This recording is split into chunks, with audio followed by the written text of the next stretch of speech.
Welcome to the Money to the Masses podcast, putting you in control of your finances. It's a good thing podcasts are free, as this one isn't worth a penny. Here are your hosts, Damien Fahy and Andy Leeks. Now, Damien, before we get on with this week's podcast, you had something quickly to say about our sponsors. Yeah, we've got a new sponsor, Money Farm, and Money Farm are an online investment advisor and one of the biggest digital wealth management companies in Europe. So a big thank you to them for sponsoring the podcast. Now, Money Farm create portfolios to maximise long-term returns using ETFs to make incredibly cheap portfolios. And you even get the first £10,000 of your portfolio invested without any charge from Money Farm. And if you enter the code MTTM20K into the box when you sign up, you get the first £20,000 of your portfolio invested and run by moneyfarm.com without any charge. Great stuff. On with this week's show. Hello and welcome to episode 107 of the Money to the Masses podcast with your resident expert, as always, Damien Fahy, and me, Andy Leeks. Damien, good to see your smiling face once again. How you doing? Yeah, I'm good, Andy. Good to see you. I've been really looking forward to doing the podcast this week. I mean, I always do, but I don't know. I just fancied talking about money. I just had a pent up need to chat about money. I don't know what it is. Maybe because there's lots going on in the world. I just feel like I needed to get on and talk about the podcast. Plus, we had a couple of good reviews this week. I mean, that feels like a shameless plug, but we did. So yeah, that always gives me an extra bounce in my step. So this podcast isn't just about delivering things for our listeners. It actually does stuff for you too, personally. It's actually making you better. It does, and it makes me better. So actually, on the review line, make sure you do leave us a review, because there's so many people who are now getting in touch and saying that they listen and like the podcast. Sometimes it's a case of on that chat window that I have on the sign up for 80/20 Investor, my DIY investing service. Sometimes on that, sometimes on the email, and they'll go, oh, by the way, love the podcast. So do get in touch, even if it's just to say hello. So yeah, send us more reviews. What have you been up to this week, Andy? I've not really been up to much. I suppose we've had Halloween, so I've been sort of busy doing that with the children. Now it seems that the UK is finally embracing the American traditions of Halloween, and every year it seems to get, I don't know, bigger and better, and there's, you know, the costumes, the sweets, there's also, I don't know, the pumpkins. So yeah, we had lots of fun with it. Actually, I did a spot of trick-or-treating as well, because around where I live, it's gone, like you say, very American, people decorating their houses and really getting into it. And actually, the good thing about doing that is, I remember when we were younger, you'd go, people would be knocking on everybody's houses and you'd be hiding behind the sofa. Whereas now it seems to be far more orderly, that people only trick or treat at houses that have pumpkins outside, That's right.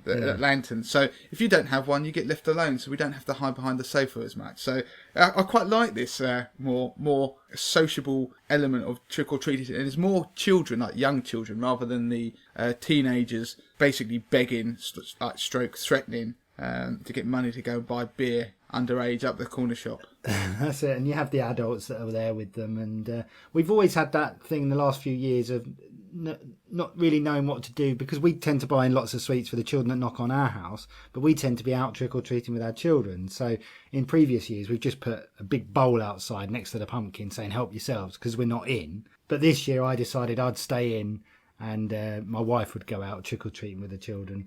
And initially I was just going to not really bother doing much and just sort of answer the door and hand out the sweets. But I decided to sort of turn off all the lights, and I put on some spooky music through a Bluetooth speaker outside. And You're a legend, Andy. Flashing the lights as they knocked on the door to make it look like the lightning was going off. It was good fun. Somebody did an equivalent near me, and I was just wowing about it. Put some spooky music out the window, yeah, and it felt like you were going on one of those theme park rides where it's all very almost Scooby-Doo-esque, you know, that kind of the sort of spooky noises, and it was brilliant, and my daughter loved it. And funnily enough, it just reminds me of a story a couple of years ago. Somebody near where I live, I think actually ended up having the police go around their house because they got so into it that they dressed themselves up as a mad butcher and started handing out raw meat to children and pig's heart, and then couldn't understand why the parents complained, and take it to extremes. But anyway, Halloween and all those things. Right, what's on the podcast this week was going to be your very next question. I just know it was, wasn't it? Damien, it's funny you should bring that up, because I was just about to ask, what is on the podcast this week? Well, we're doing an investing piece that be very interesting to a lot of people. One of the things I talk to investment managers, and I think a lot of the reasons why people like this podcast is we give some of the inside track on things. And actually, I want to talk about generally how shocking the fund management industry is, and one or two truths that occur about how they're not actually trying to run money for your benefit at all, despite what you think. So you'll probably be quite shocked when you hear what I'm going to tell you in that piece.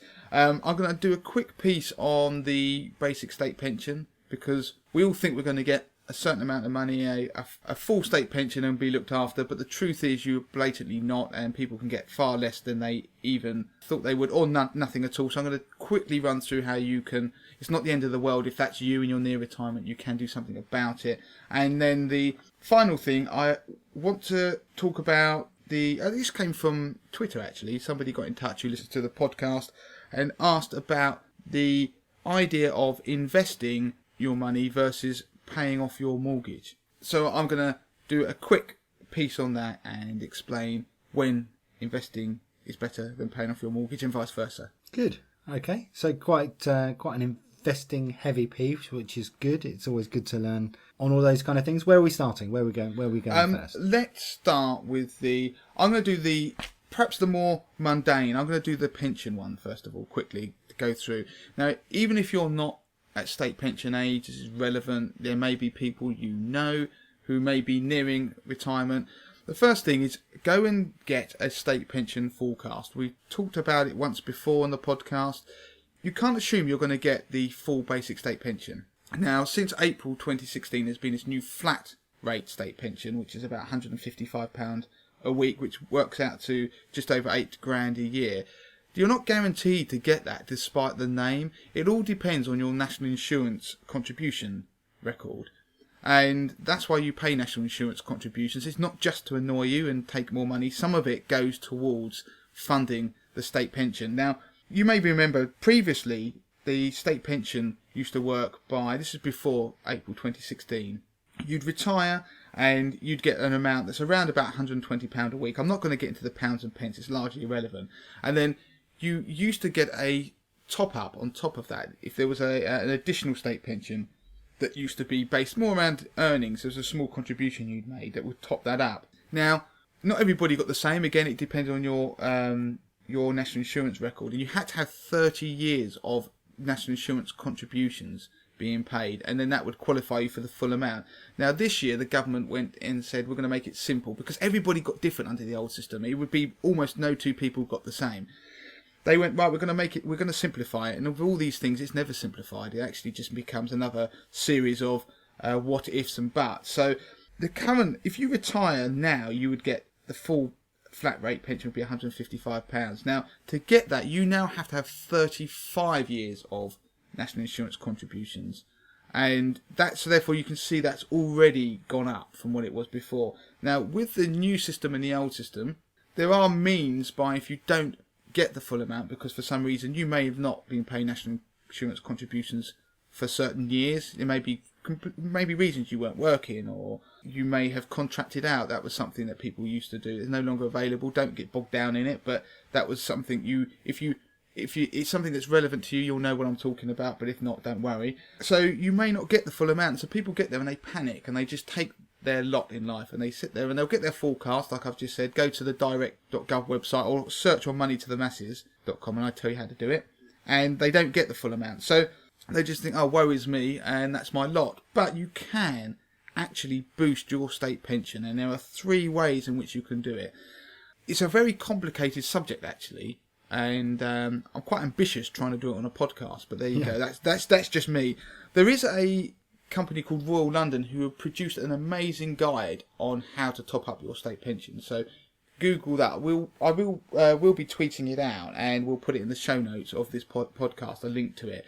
But it's effectively a flow diagram that takes you through how to top up your state pension, how to increase it if you're not getting the full entitlement because you've got a reduced national insurance contribution record, maybe through no fault of your own you didn't actually realise. And the reason why it's complicated, because it depends whether you've already retired and got your national state pension. There's different sort of rules around that. If you're under the new system, there's a different set of rules. But there are quite simply 3 ways in which you can boost your pension.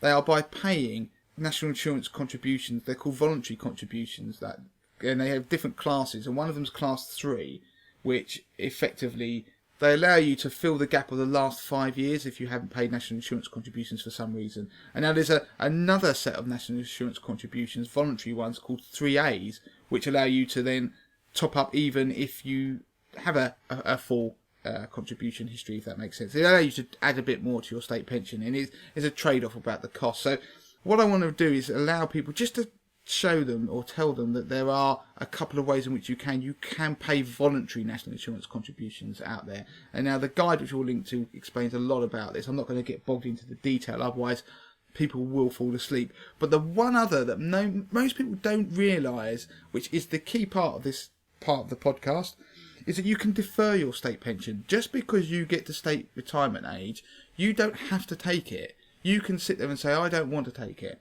And you might think, well, why would I do that? And the reason you do it, because if you defer your state pension, you then get a Brucey bonus. For every week you defer it, you start to get an uplift to allow for the fact you've not been drawing it, if that makes sense. So, okay. In the old world, the old state pension, if you were to defer for every 5 weeks you defer, you could get a 1% increase in your amount that's paid to you, so your weekly pension.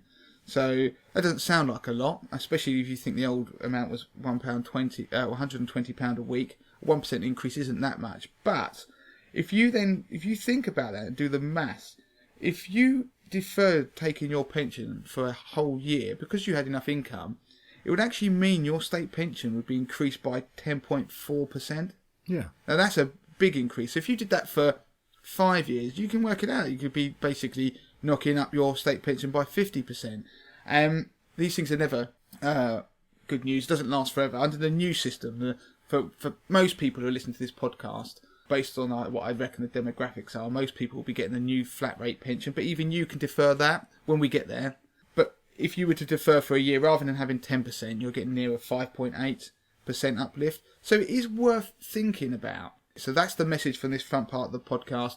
We'll link to that guide because I think it's a very good guide. I talk about it on the website moneyforthemessage.com anyway. So you can boost your state pension. Good. I've learnt something new once again, which is why I love doing this pod. It's great having an expert and an idiot. I think it really does work. Cause I thought you were calling me an expert and an idiot there, Andy, which would have been... No, were you referring to yourself as the idiot? I'm definitely 100% the idiot. And I'm happy to take the backwards. Hey, I can be an idiot, Andy, so don't worry about that. Yeah, so I hope people have found that useful. It's really one of those things. It's kind of like a post-it note on the fridge to think, yeah, do you know what? I can defer my pension. And we don't have to worry about state pensions right now, but there are things you can do about it.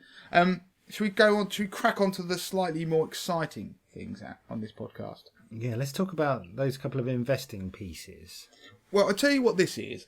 This is a bit of not a moan, but shining a light on the investment management industry. And it probably won't get me any fans within the industry. I don't have lots of them anyway. I don't really care because obviously I democratise what I investing and money, and for some people they find that slightly threatening who work in the industry. Most of them are supportive. I mean, I don't do it for them anyway. I do it for the people who listen to the podcast and the masses out there because no one else does. Now, what I wanted to talk about is the idea of a fund. Now, we know what an investment fund is. You give your money to a fund manager who might be investing in equities or property or whatever it is, and he has a mandate, and that mandate states that he's going to do certain things with your money, maybe mostly invest in equities in the UK, and he'll go off and do that, and he'll then shout about how well he's doing or not mention it when he's doing bad. And there's thousands of funds out there. I think there's about 2,500 that you can buy, covering all sorts of assets, not just in the UK but abroad. Now, what is interesting is that this isn't knocking active fund managers. and it isn't a fund, an active versus passive debate. We've moved on from that. I'm one of these people. It's horses for courses, and just to show you, emphasise that, I've just done a new update for my £50,000 live portfolio on 80/20 Investor, and I have one of the Vanguard tracker funds, the life strategy ones, which are very popular in my portfolio because it's doing well at this point in time. The environment's working for it, and it will drop out at some point. I'll get rid of it. So it just shows you buy what's working, whether it's active or passive. Now, taking the active fund managers out there, one of the things you have to realise is that they're more worried about their job than anything else in life. Because don't forget, they've got a family to keep. They've probably got expensive houses, expensive cars, expensive school fees. So they've also got a boss who's probably having a pop at them. Now, they don't want to deviate from the crowd, do they? They want to follow they will always follow the herd. They will tend to, because if the market's down 10% and all your peers are down 10% and so are you, so they actually they've lost you money, they're not going to get too much of a beating because they can just turn around and go, well, that's the market, if that makes sense. Yeah. But, of course, if they're down 20 when the market's down 10, they'll get a real kick in. Of course, the way to really outperform is to do something different from the herd. Of course, what will mean is, yeah, the fund manager may be up 5% when the market's down 10, but there's a chance that they could actually get it wrong and be worse off. So what happens is they will all gravitate towards each other like sheep. You don't want to be the guy who's out on the edge because the wolf might get you, and that's very much what fund managers. That's why they all end up, whether they like to admit it or not, they benchmark each other and they start to head towards a common asset allocation. Now, this is where the problem lies, you see, because what happens is a fund house will launch a new fund, and they do that because of a particular trend that's coming out that's being popular. Now, I'll give you a hint of one. 80/20 investors will have received a newsletter and some commentary around this about bonds, and bond funds at the moment have taken a hammering, and there's a thing called duration in bonds. Don't want to worry about it too much, but it basically means that they get more impacted the longer the duration of a bond. It's not the same as the maturity, the length of the bond. It's about duration, about when you get your money back effectively and you break even on it. The longer that is, then when interest rates look like they're going to go up, you get hammered. Just think of it like that. So in the last month, bond funds that had this particular characteristic got hammered. Now, what it meant is that everybody is now looking to buy something called short duration bond funds, and there aren't many out there. So lo and behold, a whole bunch of fund houses are now launching them because they want to ride that wave, and it's all marketing. They will just they will make what they think will sell, not necessarily what's the best thing to do. So when you launch a fund, how do you get money into it? One way is actually to go to some of these massive companies that run platforms and maybe do a bit of a deal. So your fund gets on their best buy list. And I'm not naming names, but if you go and have a conversation with a fund platform, say, why they will say to you, why should we have your fund when there's others out there? And you might say, well, because we'll take less of the fees and you can keep more of the profit yourselves. Wow. Call me cynical, but those conversations do occur behind closed doors. So sometimes you have to realise that best buy lists may not be 100% independent. Okay, and that's the first thing that isn't great about the industry. Now, the other thing is that if you're a fund manager and you've not got much money in your fund, then what you will do is you will just go mental in the first 3 years. 3 years is a key metric for fund managers because it seems to be it's the only point when the industry will take you seriously. After 3 years, they go, oh, you've got to have a 3-year track record. And financial advisors will say it whenever a fund manager or anybody comes around their offices and tries to say, oh, look at my fund. Oh, has it got a 3-year track record? Oh, I'm sorry, I can't touch it. It's a bit of an arbitrary number, but 3 years seems to make them feel good. So they will have a 3-year track record. So the fund managers go mental in the first 3 years because no one's probably going to buy it anyway. And then they will try and outperform their peers by just chucking caution to the wind. Yeah. And then when they do, and they get to that 3-year period, because the 3-year period also is the point where rating agencies, there are agencies out there that rate funds and give them stars. And the reason they do that is because they get paid if you've got a star rating. The people don't do the ratings for love. They do it for money. So if you see a fund rating and the fund manager's going, oh, I've got a 5-star rating from so-and-so, it's because they're paying that company to be able to put the logo of that star rating on all their literature. That's why they do it. So anyway, to get that, they need a 3-year track record as well. And so they will get that rating, And as soon as they get near that 3-year period, if they're outperforming, they'll just pull the handbrake up. And they will start tracking the benchmark. Now, I think I might do some analysis on this. And I know anecdotally of times where this has occurred. That people have told me behind sort of closed doors, oh yeah, this is what other people are doing, blah, blah, blah. But what it shows is that at the beginning, fund managers will probably, not all of them, I mean, I should be careful and say it's not all of them, but there are certain fund houses that probably do it more than most, and just throw caution to the wind, let's go mental, if it blows up anyway, it doesn't matter, no one's buying it. The ones that are, well, they're going to come along for the ride, and then when we get to 3 years, we've outperformed, and then we're going to just track everybody else, and therefore our performance figures will look good for years, won't they? Because they're that far ahead of the market, and then they just sit there and track. Yeah. And the people who enter after the 3-year period are basically buying a tracker that's really expensive.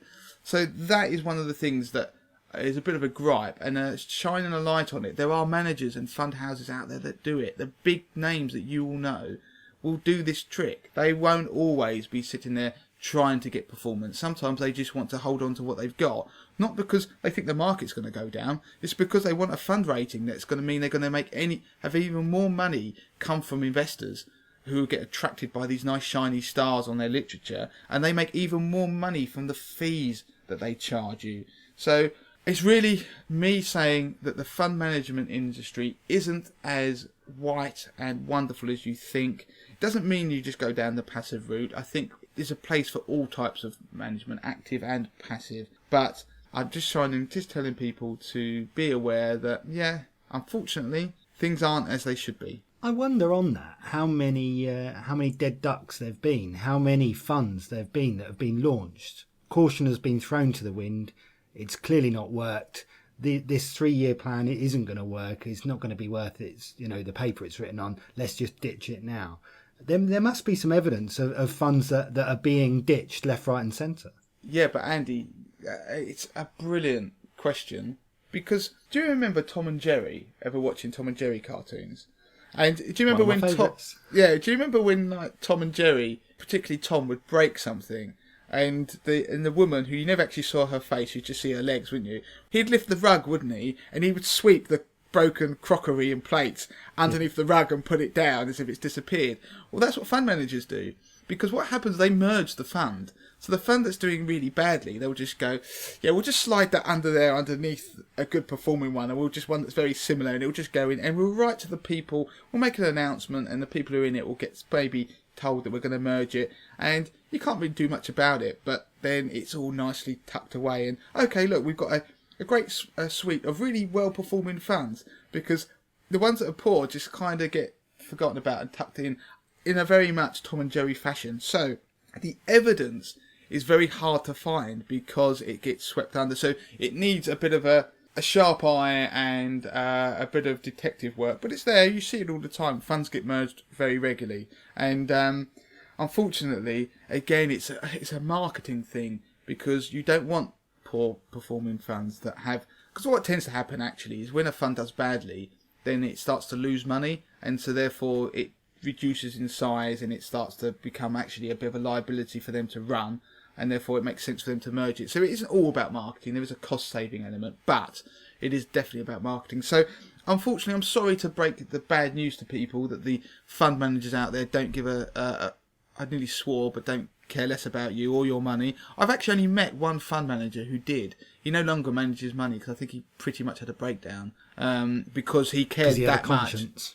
Exactly, he had a conscience. But this is why I started doing 80-20 Investor, was really to show that to be able to pick funds not based on woolly things like marketing or fund ratings, things that aren't transparent, like, I say, fund ratings or performance of funds around 3 years, and all this kind of criteria that financial advisors will use. I'm not knocking all financial advisors out there. I mean, some might have mechanisms to do research, but most don't. Anyway, I've gone on enough. Don't trust them, is the message.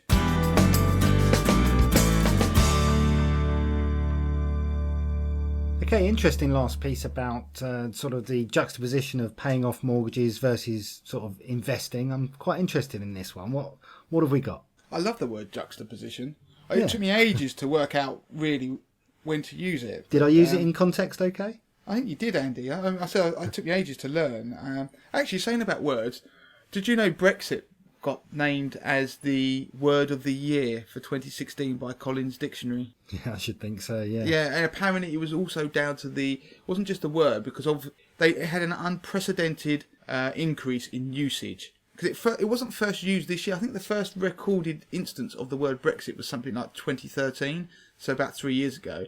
But the percentage increase was ridiculous because obviously Brexit. And also, apparently, the other reason, it had the flexibility and use that is, again, not been seen since the days of, the Watergate, where they used to just stick the word gate on the end of anything. I don't know, probably Trump Gate or whatever. Do you know what I mean? When he does something bad.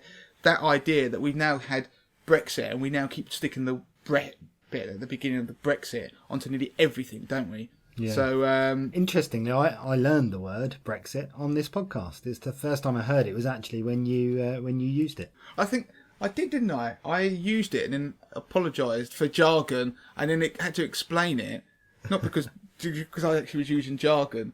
And now there wouldn't be a single person in the country who doesn't know the word Brexit. Interesting. Good. Okay, so words done. Onto the pod. Back onto money. That's it. Count down words. Can I have a consonant vowel? That bit's done. Money. I've got to ask the question about when should you overpay or invest? And it seems quite a complicated question almost. You think, well, there's quite a lot of nuances into when, whether it's best to overpay your mortgage if you've got some spare cash or to put that into investing. It pretty much comes down to the rate of return that you're going to get when you use your money. Now, if you got, for example, just use some numbers, if you had a mortgage that had a 3% interest rate on it, and you paid that down, that would be saving you that 3% interest, wouldn't it, going forward? And that's effectively like a 3% return on your money. If you invest your money, the thing is, you don't just need to get more than 3% on the money that you're going to invest. You need to get more than that, because you have to allow for the fact that your investment is likely to be taxed. And particularly if you put it in savings, because again, savings are taxed after your savings allowance.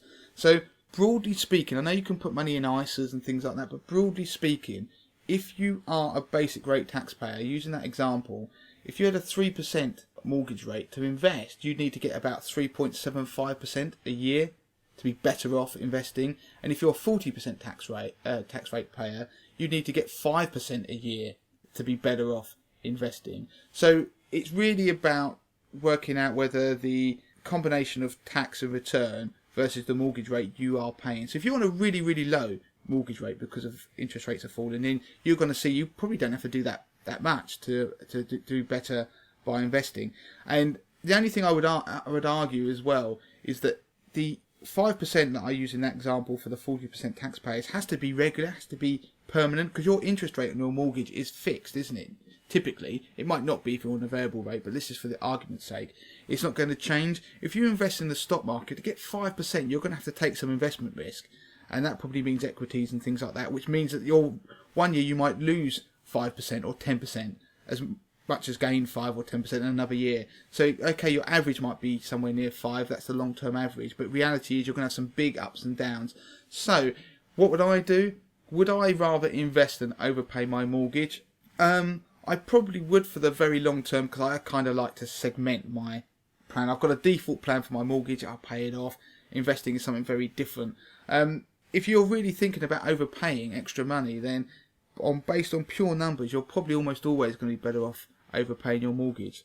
Unless, of course, the rate you've got on your mortgage is incredibly low and you're going to invest via an ISA. So there you go. Unless you use 80-20 investor, whereas there's no guarantees on it, of course, but you're far better placed than putting your money elsewhere and getting a better return on your investment. So do that. Yeah, well, I'm glad you said that, Andy, because I'd feel I was coercing people. But yeah, you're right. Since in the last 18 months, we're up 15% when the market is around up about 6%.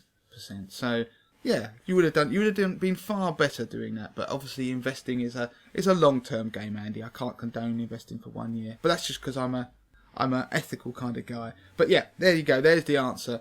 You need to compare interest rates, tax, and the rate on your mortgage. So we've done everything. We squeezed all of that in: pensions, a bit of mortgage, a bit of investing, and a little bit more investing, and sticking the boot into the city. What more could you ask for? A bit of Carol Vorderman wordplay at the end as well. and a bit of Carol Actually, Vorderman. Carol Vorderman's more synonymous for maths, isn't she, than wordplay? But there we go. Yeah. So that's it. So until next week, Andy. Bye. Bye. Don't forget to claim your free copy of Damien's best-selling book, The 30-Day Money Plan. Sort your finances in just 5 minutes a day, worth $4.99. Just go to moneytothemasses.com/podcast to find out how.